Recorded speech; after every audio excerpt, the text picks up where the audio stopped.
Hello and welcome. My name is Mary Lou and you're listening to the Hero Hotspot podcast, which is all about wellbeing for women both at home and at work. We'll be talking to female entrepreneurs about their business journey and what inspires them, whilst also what living and working holistically looks like to them. To hear and be able to relate to other people's journeys can be a powerful reminder to us all of our own inner strength, resilience and abilities, whilst also inspiring us to better ourselves. In this series, we'll also be meeting some holistic practitioners and explore their wonderful practices and how they can help us in our everyday lives. In this week's episode, I'm delighted to introduce Donna McCheyne, a yoga teacher from Salcombe, who offers a delightful array of classes locally. We talked about her move to Devon and how she progressed from reflexology and Reiki, which ultimately opened her heart to the possibility of other ways of living. Her passion for all things yoga shines through, and she explains how she brings the breath and philosophy of yoga into her everyday life and how much she loves sharing this with her clients. We touched on so much, and I hope you enjoy the journey that Donna took me on as much as I did.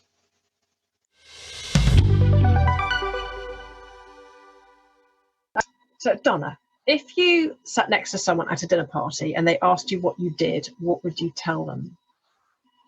The quick and easy answer is to say that I'm a yoga teacher and a holistic therapist. But if I want to get a little bit more technical or a little bit more spiritual about it, I like to sort of say that I can be a well-being guide.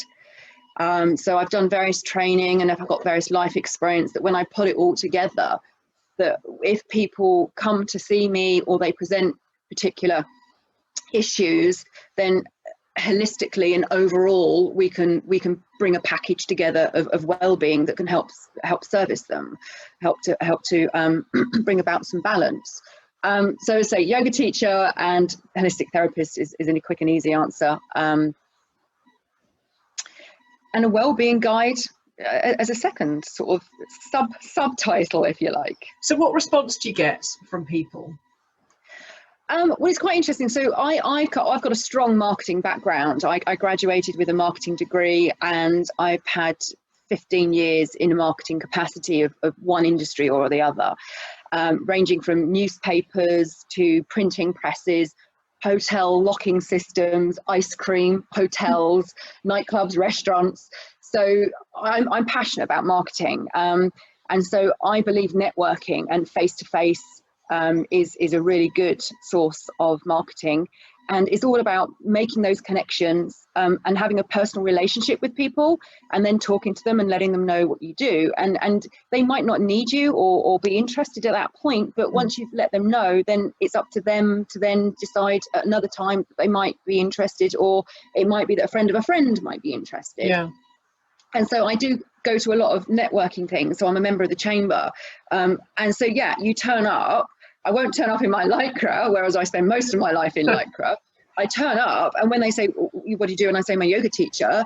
I sometimes feel as if I might be out of place. And, I'm not a corporate person. I'm not a corporate being anymore. But ultimately, everyone can practice yoga, any age, any gender, any ability, any size, anybody can practice yoga. And so it's funny that a lot of people will say they're too busy. They're not flexible enough to do yoga. And in fact, they're the people that need to do yoga. If you've not got time to do yoga, you are the perfect person to do yoga. And so, of course, all the stress and the anxiety, the overwhelm that comes by being in a corporate world, kind of really means that yoga is a perfect antidote for that. So for me personally, to go along to business meetings is a natural solution to trying to either market myself or make some contacts. But they don't, like most therapies, they don't really realise the benefit until they do it. And then the penny drops and they go, oh my God, I hadn't realised I was so stressed, or I was so tight, or I was holding the stress physically in that way, and how much better I feel. So how do you get, where's that doorway for you? How do you get in to the corporate world? So Is it word of mouth or? It's just word of mouth. Yeah, word of mouth and open, friendly conversation. You know, I've been in marketing for a long time, but I've never really enjoyed or been in a sales role. So that's salesy, talky at people. I do X and you need this is not my thing. No. It's much more, this is what I do. If you think it might be help, then give us a call. Or if you think it might be help one day, just remember me, come back to me kind of thing. But for me, you embody your brand. So you have your marketing, you have your logo, but my passion of that side of it is the brand, is because you look so well, because you present so well, because you absolutely know your subject inside out. They'll remember you, and you'll be in the back of their mind going, oh, Donna did say she could do that, or I've seen her do that. You know, when I Google you, you're there. You know, the first 5 pages, and that it's amazing, and I so admire that. And when I first knew you, it was more in a marketing capacity, and even then your energy and your enthusiasm and your professionalism really shone out. So it doesn't surprise me that you have the footprint and the branding and the presence that you have at all. It must hold you in very good stead. Oh, take a pleasure. Thank you. It's funny though, because, you know, I mean, I've been to uni and I've trained in, oh my gosh, endless numbers of disciplines in terms of massage, reflexology, Reiki, etc. And once you do a training course, you become addicted. You just want to do another and another and another, and it's just a never-ending journey. But you know, I do receive some lovely feedback from people saying that they like the way I present myself. They like the information that I deliver. But if I'm honest, I just do what I do, and you know, I work hard. I work very, very hard at everything I do, but I don't necessarily see myself the way other people tell me they see me, and that's bizarre. You know, people will say that they've enjoyed something, and I'll still be sitting there in the background going, oh, I wonder if it was okay, you know. And it's like, did they enjoy it and do they mean it? But through my yoga, I have to learn to trust. Yeah. I have to trust myself, and I have to trust the feedback I receive. Yeah. And that is probably one of the biggest learning curves for me, with regards to where I am now, learning through my yoga. And it is confidence at the end of the day. But I do receive some lovely feedback, and it what fuels me. It keeps me going, you know, and it inspires me to keep on going and helping people. I remember a phrase once as a parent, that your children never experience the childhood you think they do. They'll always take something different from your parenting, and it's a bit like that in the yoga.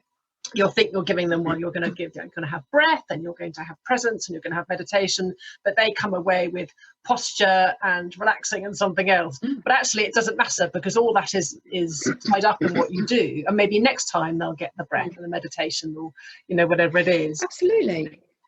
Yeah. And I've practiced yoga on and off. I mean, I've been a yoga teacher now for just under 4 years, so 3.5 years. I still feel like a newbie yoga teacher, and I think that's the thing. That's the humbling thing about it. I think we'll always feel like that beginner yoga teacher. But I've practiced probably on and off for about 25 years. And I don't remember learning about the breath when I first started. I think I probably only really learned about the breath in the last 10 years. And now that it's integrated in my practice, for me personally, it's the most important thing. But I remember saying to my yoga teacher about 5 years ago that I don't remember being taught the breath. And she said to me, quite possibly you just weren't ready to listen. It wasn't something you needed at that point. And so exactly as you've just said, I will deliver a yoga class to the best of my ability, and I hope that it covers lots of different levels, you know, physical and emotional, spiritual, and there'll be some asana in there'll be some pranayama, there'll be some hopefully a little moral or a story or something, but people will take away from it what they need at that time. And that same person might need something different on a different day. So you can't even really know what you're providing for any one person, because you know that person. That person is going to respond differently on Monday to Tuesday, Wednesday, Thursday, Friday. So it's and where they are themselves. Some days they just want. Absolutely. I remember in my yoga, I just want to be nurtured by the voice. I just want to escape the world. I just want to lie on the floor, or actually I desperately need to move, or I just need to connect with my body. And I don't even go in thinking I need this, but you find at the end, oh, I needed that, because that's the element I took away. Because every day we're in different places, aren't we? Absolutely. Yeah. So what triggered your change? Because you've been in Devon since 2004. What triggered that change of career and moving down? Was it a dramatic thing, or was it just a gentle thought? Or it was 2007 we moved. oh, okay. 2007. And I think my husband and I, we just always wanted to live by the coast. And, for a couple of years, we just assumed that we would retire to the coast. And in our mid-30s, early 30s, we just literally woke up one day and said, actually, now is the time. There is no need to wait.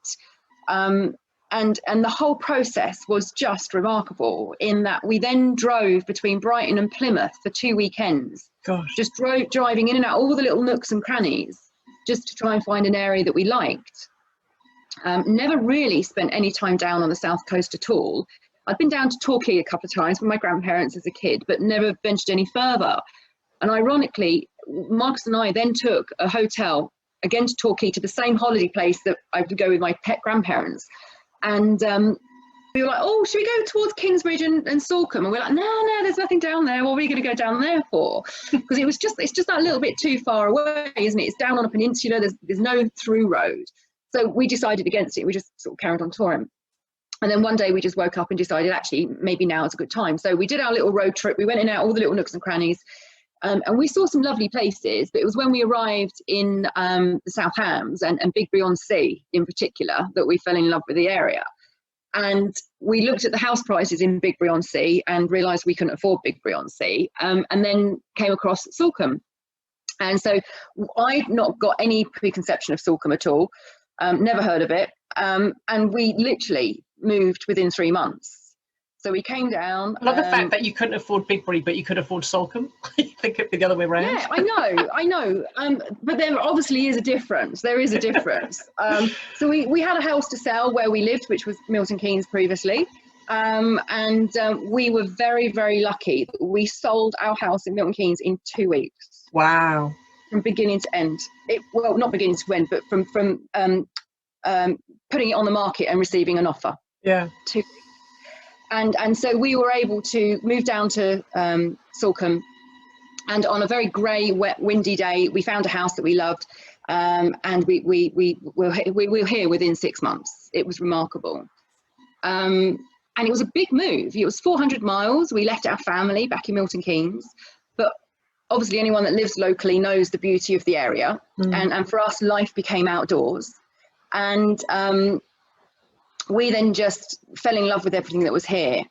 The people, the community, the vibe. We lived on a housing estate, not in central town. And I feel that living on that housing estate where it was quite a close-knit community is what I fell in love with. I fell in with the people that were there. If we'd have been in town and in a second home kind of environment or an isolated street, it would have been a completely different scenario. Yeah. So we were very lucky, and we were also very lucky that we made a lot of good friends very quickly. It's a process you have to go through. It was an unusual thing to have to do as an adult. But I almost felt myself going back to childhood, meeting people, liking people, and saying, hey, do you want to go out for a cup of coffee or something? Which is a little bit like, do you want to go into the playground and we'll play on the swing? As a 30-something, without children, without the need to meet people at the school gates, it wasn't something that came naturally. And so my husband worked from home. We had a dog, and so he would go out walking to the beach every day, and he would meet dog owners, and he formed a little bit of a community and friendship. I had a local job in town, and I met people there. And to be fair, that's kind of just how it evolved. And so we've now moved from Salcombe to Marlborough, just sort of 2 miles away. And as I say, we just love being outdoors. My husband works outdoors. And once upon a time I said to him, oh, I'd really like to be outdoors for a job. And I thought, be careful what you wish for, Donna, because it can happen. And it's not always sunny and nice outdoors. Sometimes it's wet and windy. So I now teach yoga on the beach, and I teach yoga on the water in terms of SUP yoga, which is stand-up paddleboard yoga, which is just amazing. But to be fair, on those days, we don't do it outside. So I've actually kind of got my cake and I can eat it because I can be outdoors when it's nice and sunny, but nobody wants to do yoga when it's outdoors and it's wet and windy. So it's great. We walk out a lot. We board in our spare time. We spend as much time as we can on the water. And it's How just great. soon did you train from when you got to Devon? When did that, obviously you've been doing yoga. Had you done reflexology before you came down, or did you train down here? Yeah. So I did several massage courses, my reflexology and my Reiki, back in 2004, or in between 2004 and 2006. So my very first discipline was Reiki. And I remember my Reiki master saying to me that, you know, I was sitting in a cold, dusty little village hall doing my Reiki 1. And she said, well, now that you've learned Reiki, she said, you know, your life could change. You could get new friends, you'll get new interests, new hobbies. And obviously your attitude will change to things. And at that point, as I say, 30, it was my 30th year, I was like, okay, fine, I'll take that with a pinch of salt. I really didn't expect too much to change. But as I say, within 2 years, I'd done all my other training as well. And then within 3 years of that, we then moved to Devon. And I genuinely put my eyes and my mind and my heart being open to the possibility of other ways of living, other than being in a city, in confined space with very little outlet, as a result of that very first Reiki 1 training. And so lo and behold, my life is so different. If you'd have said to me 20 years ago that I'd be doing what I'm doing now, I wouldn't have believed it. It just wasn't even in my radar, you know. It's really funny that you mentioned that, because I've only done Reiki 1, and I did that, goodness, must be 10 years ago now. I remember my daughter broke her leg at the time. And I did it in Donnas, and it was a weekend course. And it felt like, I remember coming home absolutely buzzing. And I said to my husband, I feel like I've been away on a 2-week holiday, because the people they were all really different, but it was that like-minded, and it started that I suppose the energy field. Although I'd done homeopathy and I'd done all that, but I'd never thought of it before until you said that. From then, my journey has changed. My outlook has changed. The power. I don't really use my Reiki now, because I use my Nusha. I've used Reiki for family, but I use my Nusha in my with my clients. But obviously, that triggers something energetically to really shifting the power of Reiki. Absolutely. Yeah. Absolutely. And it's amazing that we've both done Reiki 1, and that was the thing that shifted for us. But also, it brings you into contact with like-minded people. Yeah. And you know, sometimes I feel a little unusual. I mean, I'm not too way out there, but I feel unusual in the things I think and the things I want to do. And not everybody gets it. You know, my parents don't get it, not necessarily. And I remember a friend giving me a little postcard probably about 20 years ago, and it said, you might be unusual, but what was it? It was something to do with a mushroom growing in the dark. I can't remember now. I'll have to find it. But it was something about being a little bit unusual, but to never change. Yeah. You are who you are, and you're perfect the way you are, kind of thing. But I think also when you can join collectively with like-minded people, then you can consolidate your beliefs. And I guess it's very similar to going to church, if that's your thing.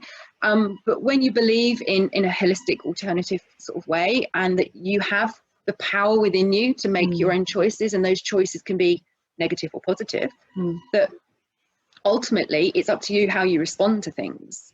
And that, I think, you can grow a lot from as well. So when I was in Milton Keynes, I set up a support group for therapists under the umbrella of the FHT, which is the Federation of Holistic Therapists. And it basically brought together soul traders that were all like-minded.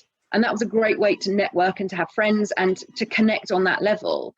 And then when I moved to Devon, it was only 2 years later, there wasn't a support group here. So I set the same group up, but here in Devon.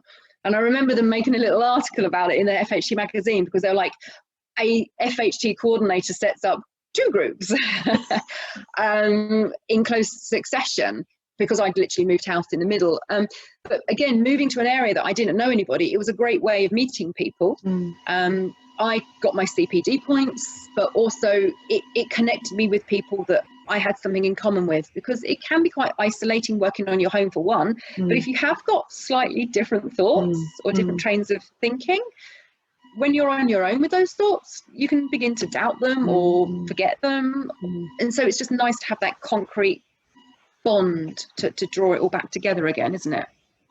Yes, I haven't done that, but I think actually you've triggered me to do that, because I get that through my meditation group. But I think I'd love to do that with working therapists, as opposed to just personal friends who we really that connection we have is very deep and amazing, and I love it, and it's core of who I am. But I think to have that with other therapists would be lovely, and I'm hoping to do that through the podcasting, is because I want to touch with all the different people locally and what they're doing, and to widen the net for my clients and for other people who can hear it.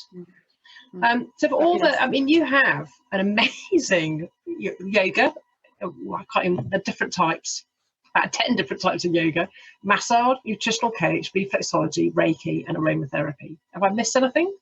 Because that's huge. Instructor. Well, that's part of the yoga. Instructor. Okay. Yeah. All those things that you do, what's your favourite? Or is that a rubbish question? Is that a mean question? No, it's not mean. It's not mean. It's yoga. It's down, hands down. It's dead easy. But as I say, I started off with my therapy disciplines, and I've enjoyed that. That is what's got me to where I am. It's opened my eyes, it's introduced me to people, and from there I've developed into everywhere else. But my passion is yoga. However, what I also love to do is to create workshops and courses for people that actually combine everything all together. So some of the workshops I run will be yoga with Reiki, or yoga with aromatherapy oils, or yoga with nutrition. So actually it can be a much more holistic. So again, it can be a much more holistic package. So if someone comes to a workshop, they might come for one thing, but all of a sudden they might learn something else and realize that something else can help them on their journey as well.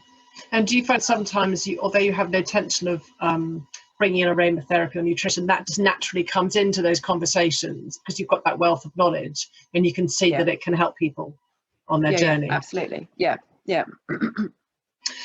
So it's hard to stop yourself sometimes. Yeah, I know.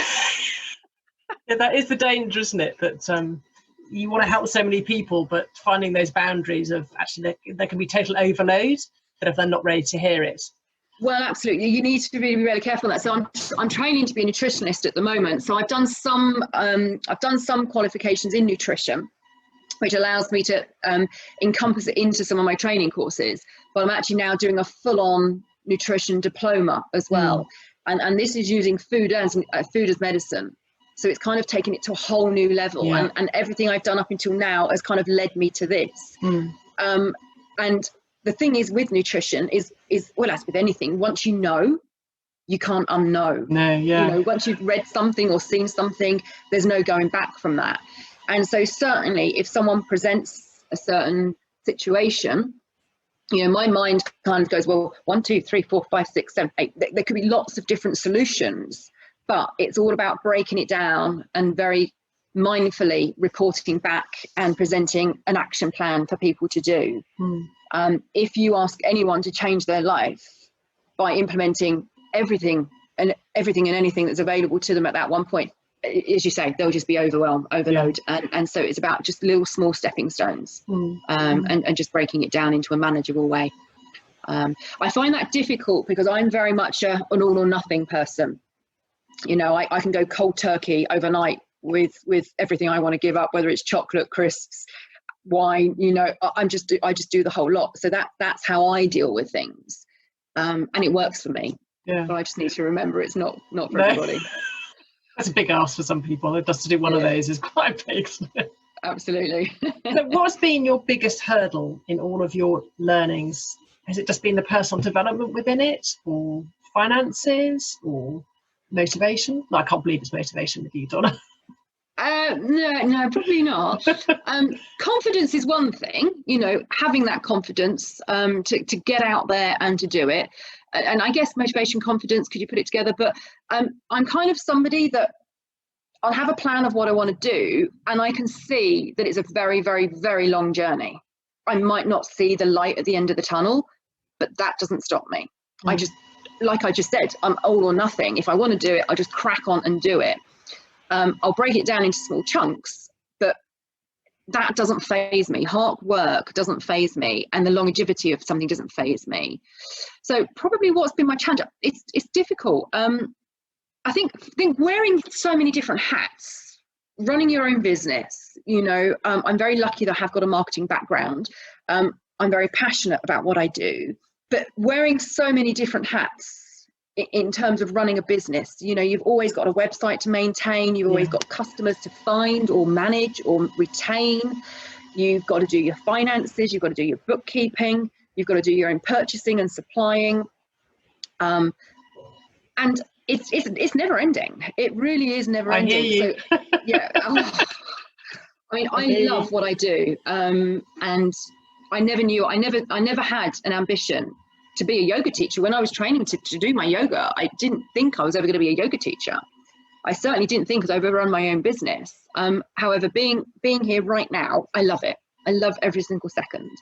But it is hard work. It's the hardest work I've ever done. And how much? But I wouldn't change it.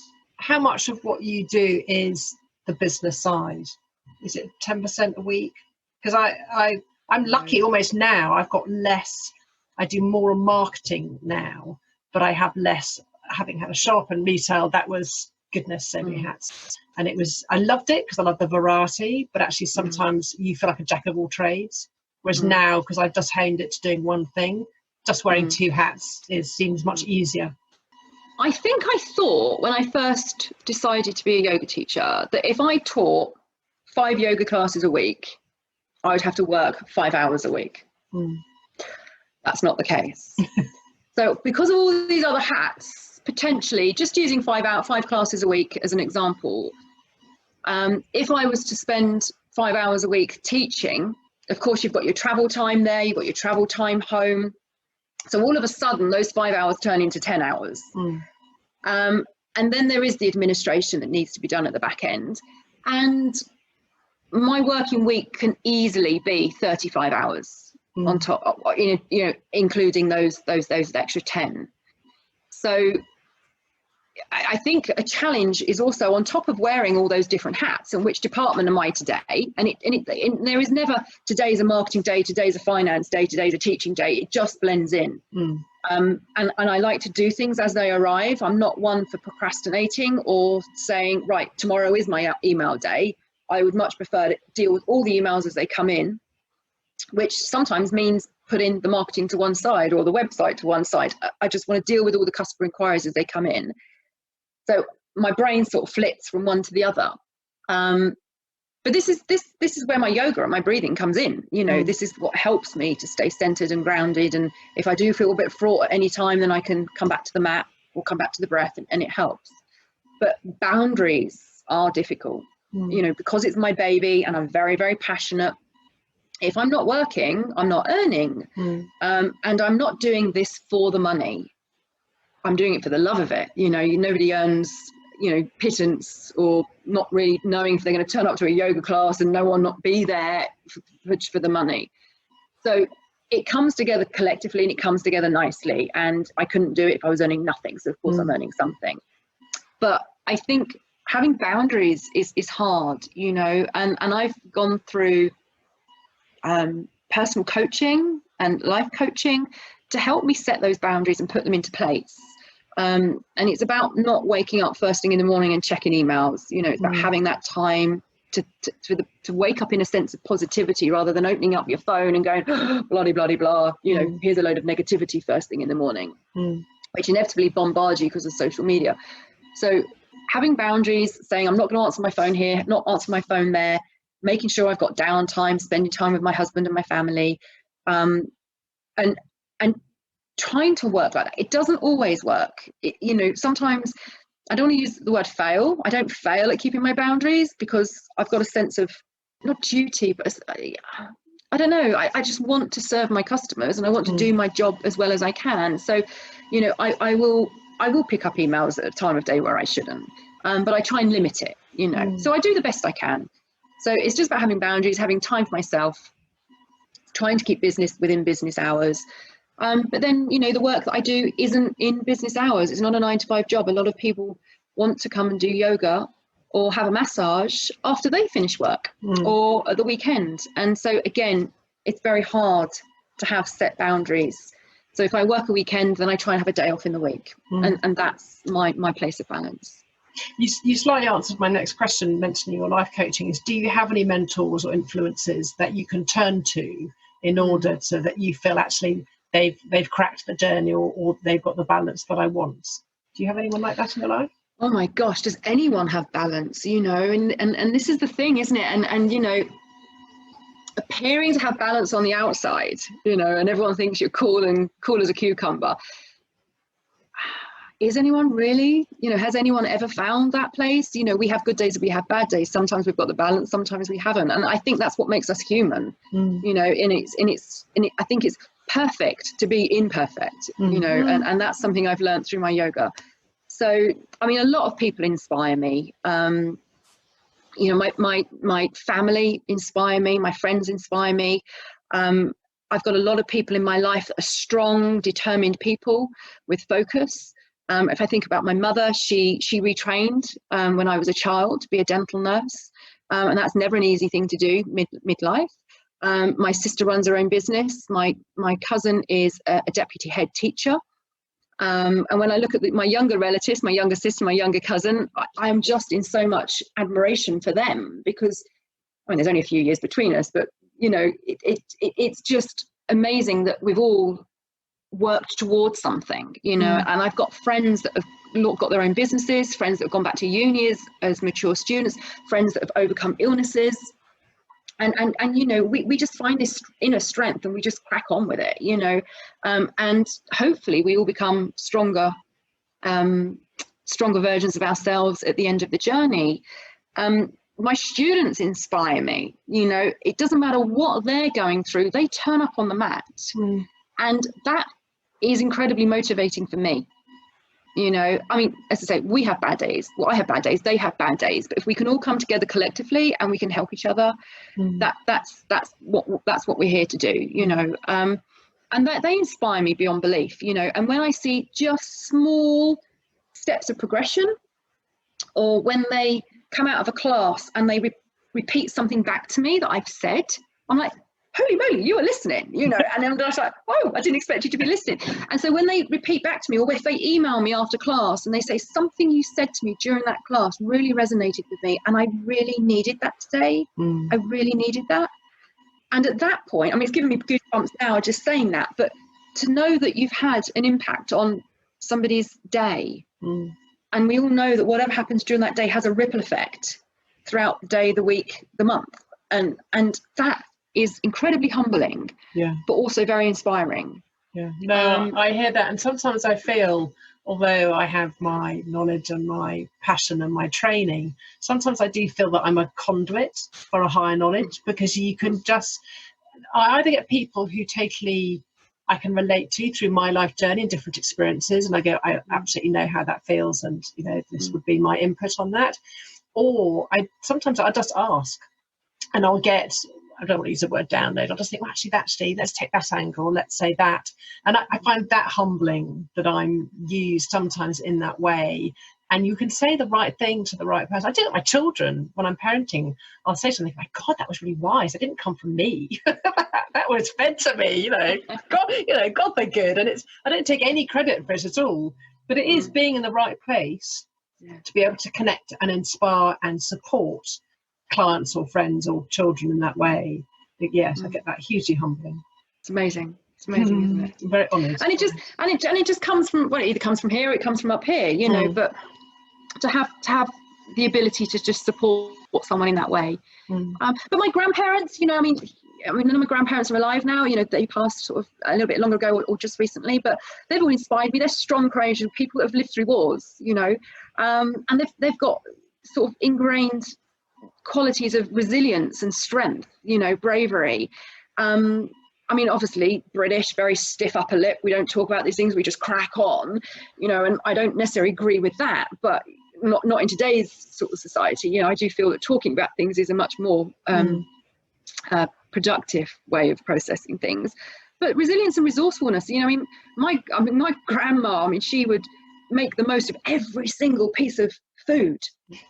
she wouldn't throw anything away. Now, I've recently turned vegan, so it's not something I can connect with now, but she would eat meat and she would eat every single piece of it, down to the squeak, she used to say. I was like, really, Granny?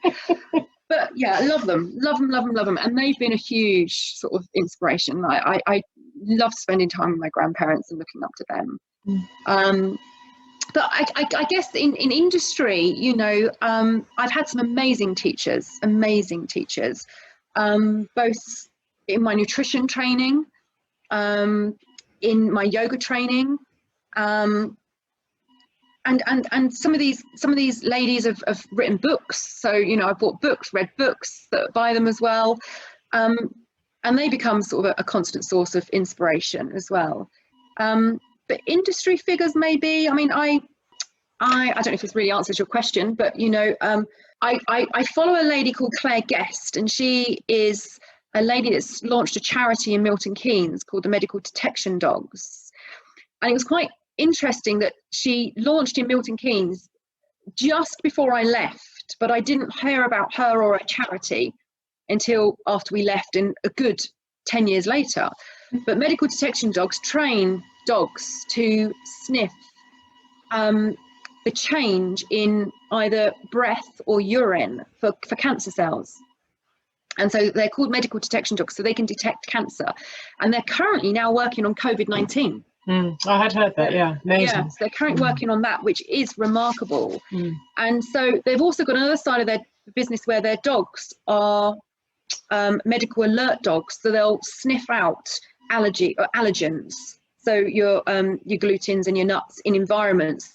So if somebody has an allergy, the dog will go in first and sniff it out, and then it will allow the human to go in, knowing that they're going to be safe. And also diabetes as well. So type 1 brittle diabetes. So we had a little demonstration when I went back, and a lady had diabetes, and she was weaning herself off of coffee, and her insulin was being affected by it, but her dog was next to her and was nudging. It was just a gentle nudge, nudge, nudge, nudge. And the lady was like, no, I'm fine, I'm giving a presentation, I'm fine, I know I'm fine. And the dog was like, nudge, nudge, nudge, nudge. And the dog wouldn't give up. So eventually this lady had to test herself in the presence of her dog, for her dog to then go, okay, fine, I know you've just tested, I can relax now and lay down. And then the dog just left her alone. But he knew that her insulin was changing and needed her to test herself. So this lady, Claire Guest, anyway, she has launched Medical Detection Dogs. And again, I've read her book and I follow her work. And she's been through a lot of struggles. She herself had breast cancer. And her dog, Daisy, helped her detect it by giving her, some indication. And so she went for various tests. And the test then becomes one that's not so invasive as it would be otherwise. Obviously still a worrying time, but less invasive and less painful physically. So I follow her work greatly, and to see what she's been through and what she's had to do to get her charity to where it is and to get the level of support that she now has is amazing. She's been through a lot, and now hopefully it's all turning around, and this has got to be now 15 years later. I mean, that's a long journey of hardship in terms of getting to an end and seeing some success. But how amazing would it be if these dogs can now help with the COVID-19? And I don't know where we are with it today, but how incredible would that be? I mean, would she have known that 15 years ago? No, she was looking at cancers and diabetes, but now it's progressed into all of which is still relevant. It's just another to add to her bow. And as you say, it's that long journey. And I had that conversation with my eldest daughter last night. I tend to, I'll look forward, but I'll look at where I want to go, and I'll get frustrated. And she said to me last night, look at where you've come from. Look at what you've done in the last 6 months. Look at what you've done in the last. And I tend not to look back, because I love it, and it's formed me, and the journey creates our determination, doesn't it? It creates our strength, it creates our peace, it creates everything. But I forget to look at it with the eye of actually give myself a pat on the back, give myself some kudos of not only the lessons I've learned, but actually the journey I'm taking, and and I don't know, the stepping stones I've created, I suppose, in a way. But yes, it's from what I take away from that, because I've heard about the dogs, I think that's incredible. But it's that 15 years. Actually, where would I want to be in 15 years? So where do you, let's move on to my next question, where do you want to be? I won't give you a time limit, but do you have a long-term, not agenda, but idea that you want to achieve? I've got no fixed agenda, if I'm honest, but I would like to work towards just a natural, simple life. And I think yoga can help me both personally and businessly. Is that a word? Don't know. Might make it up. We'll make that a word. Strongalism.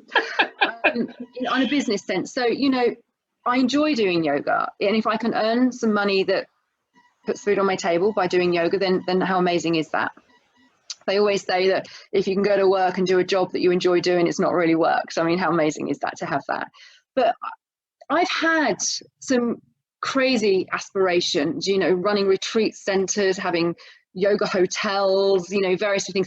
And yeah, they're all lovely ideas, but my husband keeps me grounded. This is the amazing thing. He's a great source of support. And he keeps me grounded. Now, sometimes I might turn around and say, you're grounding me a little too much. But actually what it's doing is it's keeping me real. And he reminds me that, you know, some of these grand ideas that I've got are just a bit too complicated, and it adds a level of complexity back into my life that I don't need. Yeah, and stress and more to do. And this is it. So actually, I think my goal is just to find my own place of balance and to be happy with that. And some people might think that's a little bit wishy-washy, but I've had so many dreams and aspirations. I've been in the corporate world, and I think just to be living in a nice, simple existence, living where we live, of course, is amazing. And just doing our thing, you know, say delivering some yoga, eating healthy, having some nice friends, having quality time with people I love, and not needing anything else, not having to go any further. For me, that's the kind of essence of being, of having the perfect combination of all of that. But it's having to remind ourselves not to look at other people's definition of success. I always say to my kids, you know, what is your definition of success? To be successful in nowadays tends to be the cars, the holiday, the second homes, or all that big stuff. But for me, success is exactly as you say, spending time with family and friends, with good food, in good spirits, being balanced, being able to help people. And that to me is gold, isn't it? Not all the stuff that actually looks like gold. It's nothing. It just doesn't so I'm going to end up, Donna, asking you, what is the biggest lesson that you've learned in your holistic journey? Oh my gosh. I think the biggest lesson is just to be kind to yourself. You know, be kind, because we are doing what we're doing because we think it's the right thing. We're doing what we're doing because it's the best that we can do. And just be kind to yourself. And that, if I'm honest, kind of embroils every other scenario, does it not? You know, it's trust yourself. I always remember thinking as a training yoga teacher that I could only start delivering yoga classes when I was perfect. When I got all my words right, I could memorize a routine, when I knew the difference between my left and my right. And in fact, that's not the case. You know, as part of my part of my training journey, I had to do some observations of other yoga teachers. And I went along to some respected experienced teachers, and they got their lefts and their rights mixed up. They said, oh, whoops, didn't do me to do that pose, let's do another one. And I was like, do you know what? I don't need to be perfect. And if I'm honest, I'd always used the word perfectionism as a plus point prior to that. And all of a sudden I realized it wasn't really a plus point. You know, I'd go into an interview for a job and they'd be like, well, what's your best quality? And I'll be like, oh, I'm a perfectionist, you know. And it's like, well, that's not written. A multitasker. Oh my gosh, I used to say I was a multitasker all the time, you know, and now we want to be mindful, do we not? We want to do one task at a time, and to be imperfect is perfect. So, you know, by accepting that we're doing the best that we can, being kind to ourselves. And for me, when people say to me, what is yoga? You know, yoga is, I can boil that down to one word. As much as I can waffle and talk until the cows come home, yoga really comes down to one word. And for me, it's love. And if I expand a little bit more, it's love for me, it's love for you, and it's love for the people around us, and our environment, and it's love and compassion. And I think when we can have the love for ourselves, then others will have the love for us. And when we can have the love for others, and love for our environment, the world would be an amazing place. And if I could just bottle that, just bottle the feeling you get from accepting and loving and appreciating the things that you've got, it would be incredible, you know. But then you come back to the light, the dark, the good, the bad, the male, the masculine, the feminine, and you've got to have this sense of balance, you know. So people are like, well, you can't all be love and light, you know. So it's one of those debates, isn't it? That can kind of you could chat about forever. But kindness, and just accepting yourself. Don't be too hard on yourself. And tomorrow's always another day. You know, if something's not gone quite right, then you can tackle it another day. I've got a favourite phrase it's from Marigold Hotel. Oh yeah. And I've got it on one of my mugs. Everything will be okay in the end, and if it's not okay, it's not the end.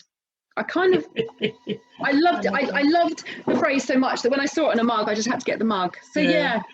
I think it reminds me a little bit of the Peter Crone phrase.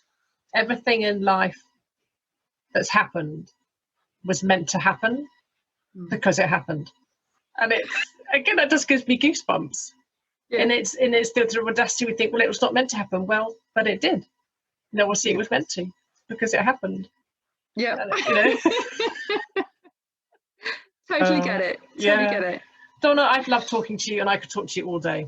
And I'm going to join your therapist support group because I want to be part of that, and I want to have more conversations.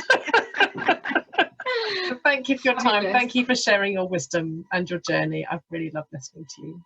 Oh, you're more than welcome. It's been great talking to you as well. Have a lovely rest of the day. And you, my darling. You take care.